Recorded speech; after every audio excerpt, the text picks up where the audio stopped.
Di video kali ini, kita akan mengenal stability dan spike testing dalam software testing secara lebih dalam. Nah, sebelumnya, apa sih stability testing itu? Stability testing atau pengujian stabilitas adalah pengujian perangkat lunak non-fungsional yang berfungsi untuk menilai kemampuan aplikasi dalam beroperasi terus-menerus dalam jangka waktu lama tanpa mengalami kegagalan atau crash.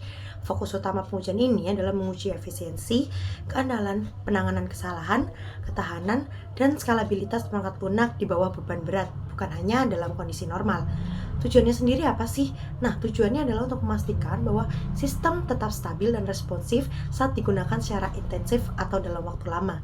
Pengujian ini memberikan tekanan tinggi pada sistem untuk melihat bagaimana komponen perangkat lunak.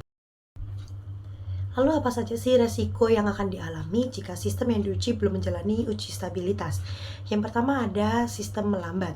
Lalu sistem akan mengalami masalah fungsionalitas. Sistem juga akan menunjukkan perilaku kabel. Lalu yang terakhir sistem akan crash sama sekali. Dalam rekayasa perangkat lunak, pengujian stabilitas biasanya melibatkan latihan sistem dengan penggunaan berat dan mengukur parameter kinerja untuk memverifikasi apakah sistem dapat mendukung beban yang diantisipasi. Lalu, mengapa pengujian stabilitas? Pengujian semacam ini membantu pengguna untuk memahami cara kerja sistem dalam situasi kehidupan nyata. Oleh karena itu, pengujian stabilitas memungkinkan kita untuk memeriksa beberapa hal. Yang pertama adalah memberikan keyakinan pada stabilitas sistem yang sedang diuji. Lalu ada memastikan sistem dalam penanganan program besar, pemantauan efektivitas sistem, serta uji stabilitas sistem di bawah tekanan. Hal ini memainkan peran penting dalam pengembangan produk karena digunakan untuk menentukan batasan produk perangkat lunak yang diuji sebelum dirilis atau area yang perlu ditingkatkan sebelum produk diluncurkan atau diproduksi. Kemudian ada contoh dari sebuah stabilitas testing, kita mengambil CPU test. Nah, CPU test adalah bentuk tes stabilitas yang populer di bawah pengujian kinerja teknis. Tes ini memeriksa stabilitas prosesor dan juga memantau kinerja seiring dengan peningkatan beban kerja prosesor. Selanjutnya adalah how to do stability testing. Ada beberapa poin dalam how to do stability testing. Yang pertama adalah untuk menentukan cakupan dari tujuan pengujian, kita harus memastikan bahwa server aplikasi tidak mengalami crash selama pelaksanaan uji beban. Kedua, untuk menentukan masalah bisnis, verifikasi kinerja, dan beban sistem sesuai perspektif pengguna akhir. Ketiga, untuk menetapkan tanggung jawab dan peran yang berbeda seperti membuat rencana tes, uji kasus desain, tinjauan kasus uji, pelaksanaan uji, dan lain-lain. Keempat, untuk memastikan hasil tes dalam waktu yang ditentukan. Selanjutnya kelima, untuk memastikan tepat pengujian beban, alat dan tim pengalaman hadir untuk hal yang sama. Untuk mengukur risiko dan biaya yang terlibat dalam pengujian. Ini akan menentukan biaya setiap eksekusi dalam pemanfaatan CPU dan memori. Yang terakhir, ketujuh, tentukan cacat pelacakan dan pelaporan serta pemetaannya yang tepat dengan persyaratan. Kemudian ada kasus uji untuk pengujian stabilitas kinerja CPU.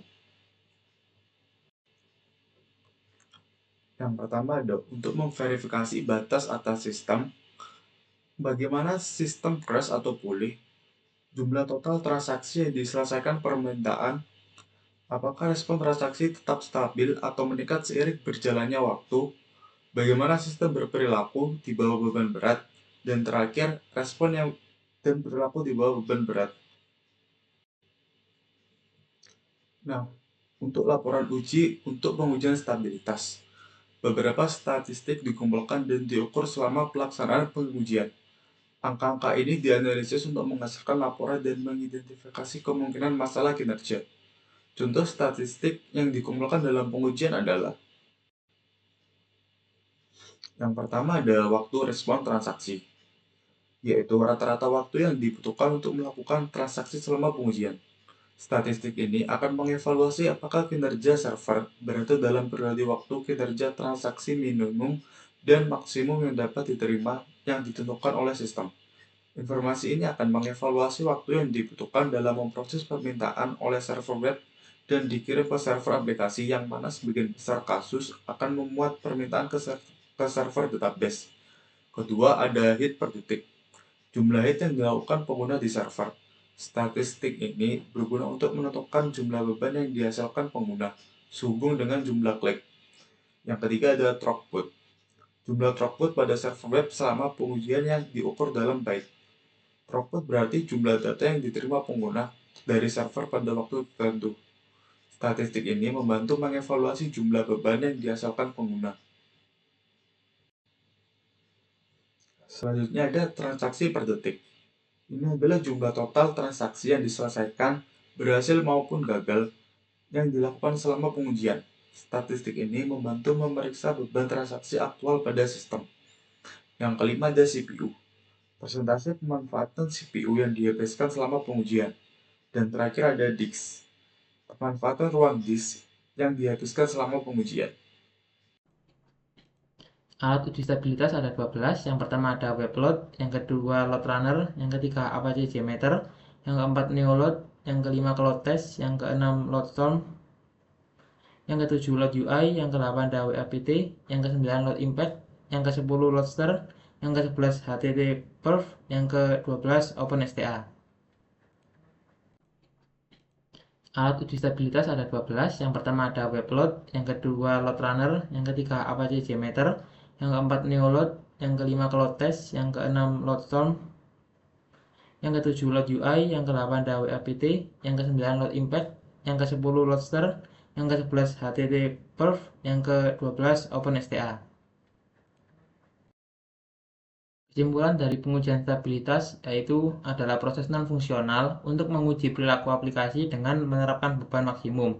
Hal ini dilakukan untuk mengetahui skalabilitas sistem dalam lingkungan tertentu. Baik, selanjutnya di sini ada spec testing. Jadi, apa sih spec testing itu? Pengujian lonjakan atau spec testing adalah salah satu jenis pengujian perangkat lunak yang dilakukan dengan menstimulasikan peningkatan dan penurunan lalu lintas beban secara ekstrim terhadap aplikasi. Jadi, tujuan utamanya adalah untuk mengevaluasi bagaimana sih aplikasi itu merespon ketika terjadi lonjakan atau penurunan dari jumlah pengguna secara tiba-tiba, serta untuk mengukur waktu yang dibutuhkan sistem agar dapat pulih dan kembali stabil setelah mengalami lonjakan tersebut. Jadi, spec testing ini juga berfungsi untuk mengidentifikasi dan memperkirakan potensi kelemahan dalam sistem ketika dihadapkan pada beban yang tidak terduga. Selanjutnya, di sini ada tujuan dari pengujian spike atau spec testing. Jadi, tujuan dari pengujian ini adalah untuk melihat bagaimana sistem merespon naik turunnya beban pengguna yang tidak terduga. Dalam rekayasa perangkat lunak, pengujian spek ini membantu menentukan kinerja sistem akan menurun ketika ada beban tinggi yang tiba-tiba. Tujuan lainnya dari spek testing ini adalah untuk menentukan waktu pemulihan di antara dua lonjakan beban pengguna yang berturut-turut. Jadi sistem memerlukan waktu untuk stabil, dan waktu pemulihan ini harus sesingkat mungkin.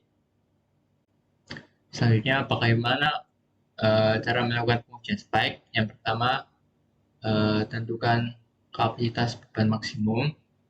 Jadi ini menentukan jumlah maksimum pengguna atau beban yang mampu ditangani oleh aplikasi. Lalu yang kedua, menyiapkan lingkungan pengujian. Jadi konfigurasikan lingkungan uji dan pastikan dapat mencatat parameter kinerja sistem. Selanjutnya menerapkan beban yang diharapkan. Jadi menggunakan alat uji performa untuk mensimulasikan beban maksimum ke aplikasi. Lalu ada melakukan lonjakan beban. Jadi meningkatkan beban secara tiba-tiba dan juga cepat dalam periode tertentu. Selanjutnya ada mengembalikan beban ke kondisi normal. Jadi ini mengurangi beban secara bertahap hingga kembali ke level normal. Lalu ada menganalisis hasil pengujian. Jadi menganalisis grafik dan juga metrik kinerja seperti kegagalan, waktu yang dibutuhkan, mengenai virtual, dan lain-lain. Lalu ada contoh skenario dari pengujian spike. Yang pertama, misalnya saat sebuah toko e-commerce meluncurkan penawar khusus dengan diskon besar seperti di Black Friday, sehingga pada saat aplikasi web melakukan streaming langsung di program di favorit, lalu ada ketika konten tertentu dari sebuah situs menjadi viral, Lalu ketika sistem baru dirilis untuk produksi dan banyak pengguna yang ingin mengakses sistem, ada pemadaman listrik yang dapat menyebabkan semua pengguna kehilangan akses ke sistem. Jadi setelah masalah pemadaman listrik teratasi, semua pengguna dapat kembali masuk ke sistem secara bersamaan. Contoh skenario pengujian spek. Saat sebuah toko e-commerce meluncurkan penawaran khusus dengan diskon besar seperti di Black Friday, saat aplikasi web melakukan streaming langsung program TV favorit, saat flash sale sedang berlangsung di situs Daily Deal. Lalu ketika konten tertentu dari sebuah situs menjadi viral melalui internet, lalu sistem baru dirilis untuk produksi dan banyak pengguna ingin mengakses sistem, lalu pemadaman listrik dapat menyebabkan semua pengguna kehilangan akses sistem. Setelah masalah pemadaman listrik teratasi, semua pengguna dapat kembali ke sistem secara bersamaan. Skenario pemulihan pada beban spike. Yang pertama yaitu gunakan platform cloud seperti AWS, Azure untuk secara dinamis meningkatkan kapasitas server seiring dengan beban pengguna. Yang kedua, jangan izinkan akses aplikasi kepada beberapa pengguna agar sistem tidak menghadapi beban berat. Hal ini menghentikan orang-orang di atas beban maksimum yang dirancang untuk masuk ke dalam sistem, sehingga melindungi sistem dari ancaman beban berlebihan. Yang ketiga yaitu admin situs mengizinkan pengguna untuk bergabung dengan sistem, namun dengan peringatan bahwa mereka mungkin menghadapi respon yang lambat karena beban yang berat. Hal ini dapat mengakibatkan dampak buruk pada kinerja sistem, namun pengguna akan dapat bekerja dengan sistem. Keuntungan dan kerugian. Keuntungan. Kinerja perangkat lunak harus dipertahankan bagaimanapun caranya, namun ketika terjadi peningkatan ekstrim dalam beban sistem apapun, besar kemungkinan terjadinya masalah. Spek testing membantu menguji skenario seperti itu. Yang kedua yaitu dalam metode pengujian standar, skenario buruk hingga terburuk mungkin tidak diatasi, namun mengabaikannya bukan berarti hal itu tidak akan pernah terjadi. Oleh karena itu, setiap perangkat lunak harus siap menghadapi kemungkinan seperti itu. Salah satu skenario terburuknya adalah pembebanan yang dapat dinilai dan diminimalkan dengan bantuan pengujian lonjakan. Lalu kerugian atau kekurangan. Satu-satunya kelemahan dari spek testing adalah proses pengujian yang mahal. Oleh karena itu, perlu pengaturan kondisi pengujian khusus. Namun jika durasinya lebih lama, pasti akan memberikan ROI yang positif. Alat pengujian yang pertama yaitu Gmeter. Apache Gmeter adalah alat pengujian lonjakan sumber terbuka Java.